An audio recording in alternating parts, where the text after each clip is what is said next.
আসসালামু আলাইকুম। রায়কা আল হোসেন স্বাগত জানাচ্ছি এনটিভি রাতের খবরে। ক্রাউন সিমেন্ট শিরোনাম দেখছিলেন, এবার চলুন পুরো খবরে। বিএনপি মহাসচিব মির্জা ফখরুল ইসলাম আলমগীর বলেছেন, চীনা কমিউনিস্ট পার্টির সঙ্গে বিএনপির সম্পর্ক পুরনো হলেও বিগত ১৫ বছর ফ্যাসিস্ট সরকারের শাসনামলে তা বাধাগ্রস্ত হয়েছে। নতুন করে তাদের সঙ্গে সম্পর্ক গভীর হচ্ছে। আগামী দিনে তারা দেশের স্থিতিশীলতা ও গণতান্ত্রিক ব্যবস্থা দেখতে চান বলেও জানান বিএনপি মহাসচিব। আরও জানাচ্ছেন আরাফাত ইসলাম।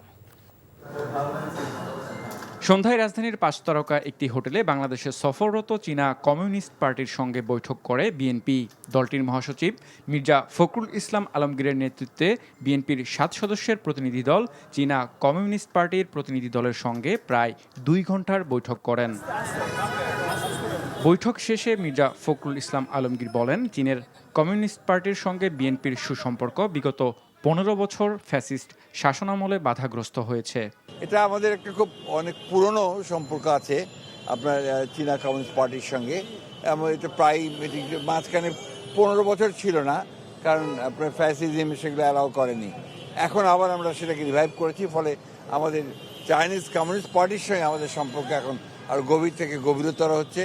আমাদের দুই পার্টির সম্পর্ক আরও বৃদ্ধি পাচ্ছে, ভবিষ্যতে আরও বৃদ্ধি পাবে। বিএনপি মহাসচিব আরও বলেন, নির্বাচনের বিষয়ে কোনো মন্তব্য না করলেও দেশে স্থিতিশীলতা এবং শক্তিশালী গণতান্ত্রিক ব্যবস্থা দেখতে চান তারা।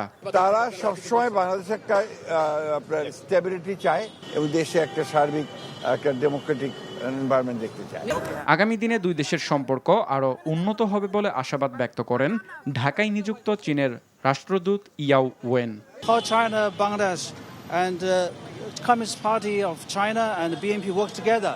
আরাফাত ইসলাম, এনটিভি নিউজ, ঢাকা। জুলাই আন্দোলনে গণহত্যাকারী আওয়ামী লীগের বিচার ও রাজনৈতিক কার্যক্রম নিষিদ্ধের দাবিতে বিক্ষোভ মিছিল ও সমাবেশ করেছে ইউনাইটেড পিপলস বাংলাদেশ আপ বাংলাদেশ। বিকেলে রাজধানী বিজয়নগর থেকে মিছিল শুরু হয়, পরে পল্টন হয়ে প্রেস ক্লাবের সামনে গিয়ে শেষ হয়।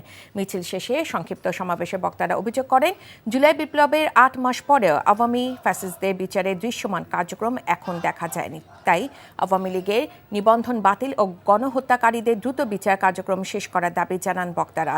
আওয়ামী লীগকে পুনর্বাসন করার চেষ্টা করা হচ্ছে বলে অভিযোগ করেন বক্তারা। বিচারপতি, নির্বাচন কমিশন থেকে শুরু করে যারা আওয়ামী লীগকে ফ্যাসিবাদ করে তুলতে সহায়তা করেছে তাদের গ্রেফতারের দাবি জানান তারা।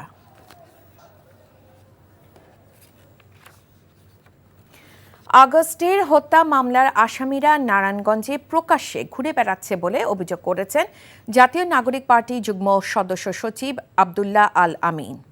কিছু রাজনৈতিক দলের ছত্রছায়া নারায়ণগঞ্জে শামীম ওসমান পরিবারকে পুনর্বাসনের চেষ্টা করা হচ্ছে বলেও অভিযোগ করেন তিনি। বিকেলে নগরীর চাষারায় কেন্দ্রীয় শহীদ মিনারে জুলাই আন্দোলনে গণহত্যাকারী আওয়ামী লীগের বিচার ও রাজনৈতিক কার্যক্রম নিষিদ্ধের দাবিতে নারায়ণগঞ্জে আয়োজিত বিক্ষোভ মিছিল ও সমাবেশ শেষে একথা বলেন তিনি। সশস্ত্র বাহিনীকে আরও আধুনিকায়নে সংস্কারের জন্য অন্তর্বর্তীকালীন সরকারের প্রতি আহ্বান জানিয়েছেন এ সংক্রান্ত সেমিনারের বক্তারা। জাতীয় বাজেট ২০২৫-২৬ সশস্ত্র বাহিনী সংস্কারে করণীয় শীর্ষক এক সেমিনারে এমন আহ্বান জানান আলোচকরা। জাতীয় প্রেস ক্লাবে অনুষ্ঠিত নেক্সাস ডিফেন্স অ্যান্ড জাস্টিস আয়োজিত এই সেমিনারে অংশ নেন বেশ কয়েকজন সাবেক সেনা কর্মকর্তা। সশস্ত্র বাহিনী যেন ভারী সামরিক সরঞ্জাম তৈরির সক্ষমতা অর্জন করতে পারে সেদিকে গুরুত্ব দেওয়ার জন্য সরকারের প্রতি আহ্বান জানান বক্তারা। দেশের সামরিক খাতে অর্থায়ন বাড়াতে জনগণের উপর সারচার্জ আরোপের কথাও বলেন একজন সামরিক কর্মকর্তা। ৫ই আগস্টের পর সশস্ত্র বাহিনী সংস্কারে সরকারের এগিয়ে আসা উচিত ছিল উল্লেখ করে অন্তর্বর্তী সরকারের সমালোচনা করেন সাবেক সেনা কর্মকর্তারা। সেনা আইন সংস্কারের বিষয়ে অনেক আলাপ হয়েছে। সত্যিকার অর্থে আমাদের সেনা আইন সংস্কার করতে হবে এবং এটা সম্ভব একমাত্র যদি আমরা সশস্ত্র বাহিনী সংস্কার কমিশন, যেটা আমরা প্রথম দিন থেকে অগস্ট মাস থেকে দাবি করে আসছি, অবশ্যই এটা সংস্কার হইতে হবে এবং এর মাধ্যমে সেনাবাহিনীকে অ্যাবসলিউটলি দেশের স্বাধীনতা সার্বভৌমত্ব রক্ষার জন্যে যা কিছু প্রয়োজন সেটার দিকে নজর দিতে হবে এবং যারা এই মুহূর্তে এইগুলো কাজ ছাড়া বাইরে কোথাও আছে, যে আলাপটা অলরেডি এসেছে যে কর্পোরেট সব কিছু সিভিল বা বিজনেস সংক্রান্ত সমস্ত এস্টাবলিশমেন্টগুলোকে গ্র্যাজুয়ালি এটাকে সেনাবাহিনী থেকে বের করে আনতে হবে। গোপালগঞ্জের আমিনবাজারে জাতীয় গ্রিডে যান্ত্রিক ত্রুটির কারণে রাজধানী ঢাকার কিছু এলাকা সহ দেশের দক্ষিণাঞ্চলে ২১ জেলায় ঘণ্টা দুয়েক বিদ্যুৎ সরবরাহ বন্ধ ছিল। Khulna West zone power distribution company লিমিটেডের ব্যবস্থাপনা পরিচালক মোহাম্মদ হায়দার আলী ঘটনার সত্যতা নিশ্চিত করে জানান, শনিবার বিকেল ৫টা ৪৮ ওই গ্রিডে সমস্যা দেখা দেয়। এতে খুলনা, বাগেরহাট, সাতক্ষীরা, যশোর, নড়াইল, ঝিনাইদহ, মাগুরা, কুষ্টিয়া, মেহেরপুর, চুয়াডাঙ্গা, ফরিদপুর, রাজবাড়ী, মাদারীপুর, শরীয়তপুর, গোপালগঞ্জ, বরিশাল, ঝালকাঠি, পিরোজপুর, পটুয়াখালী, বরগুনা ও ভোলা বিদ্যুৎহীন হয়ে পড়ে। ২ ঘণ্টা পর ৭টা ৫০ দিকে বিদ্যুৎ সরবরাহ স্বাভাবিক হয়, তবে কোনো জেলায় এখনও পুরোপুরি বিদ্যুৎ সরবরাহ সম্ভব হয়নি বলেও জানান তিনি। সাবেক প্রধান নির্বাচন কমিশনার প্রয়াত বিচারপতি আব্দুর রউফ আইনের শাসন, ন্যায় বিচার ও মানবাধিকার প্রতিষ্ঠায় অনন্য ভূমিকা রেখে গেছেন। এমনকি সৎ এবং নিষ্ঠাবান হিসেবে তিনি দক্ষ সংগঠক সহ বহুমুখী প্রতিভার অধিকারী ছিলেন। বিকেলে বাংলাদেশ সুপ্রিম কোর্ট আইনজীবী সমিতি মিলনায়তনে ফুলকুড়ি আসর আয়োজিত জাতীয় নাগরিক স্মরণ সভায় বক্তারা এসব কথা বলেন। এ সময় সুপ্রিম কোর্টের আপিল বিভাগে কয়েকজন বিচারপতি ও আব্দুর রউফের স্মৃতিচারণ করতে গিয়ে বলেন, আব্দুর রউফ ছিলেন সফল আইনজীবী, বিচারপতি, প্রধান নির্বাচন কমিশনার ও সমাজ সংস্কারক। কোনো পদের জন্য তিনি লালায়িত ছিলেন না। যখন যে দায়িত্ব পেয়েছেন তা সততার সাথে পালন করেছেন। সাহসী এবং বিচক্ষণ ব্যক্তিত্বের অধিকারী আব্দুর রউফের জীবন আদর্শ অনুসরণ করা গেলে সমাজ পরিবর্তন হবে বলেও আশাবাদী বক্তাদের। স্মরণসভায় সভাপতিত্ব করেন সাবেক স্পিকার ব্যারিস্টার জমির উদ্দিন সরকার। পরিবেশ সুরক্ষায় উদ্ভাবনী ও টেকসই ভূমিকার জন্য শিক্ষার্থীদের IFIC ইকো সলভ সম্মাননা প্রদান করা হয়েছে। দেশে বিভিন্ন বিশ্ববিদ্যালয়, কলেজ, স্কুল ও মাদ্রাসা শিক্ষার্থীদের মাঝে তাদের পারিপার্শ্বিক পরিবেশ বিষয়ক বিভিন্ন সমস্যা ও টেকসই গ্রহণযোগ্য সমাধান প্রদানে তরুণ প্রজন্মকে সচেতন করার লক্ষ্যে IFIC ব্যাংক পরিবেশ আপনার দায়িত্ব আপনার শীর্ষক ইকো সলভ বিষয়ক এই প্রবন্ধ প্রতিযোগিতার আয়োজন করে।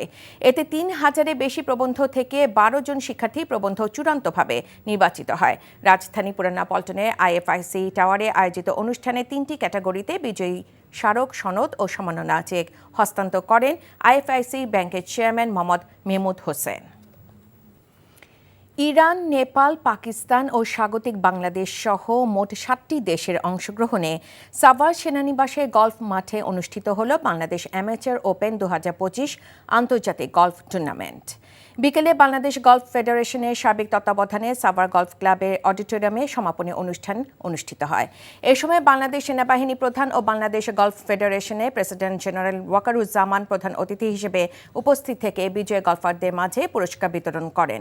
টুর্নামেন্টে ২০ জন বিদেশি গলফার সহ মোট ১০২ জন খেলোয়াড় অংশগ্রহণ করেন।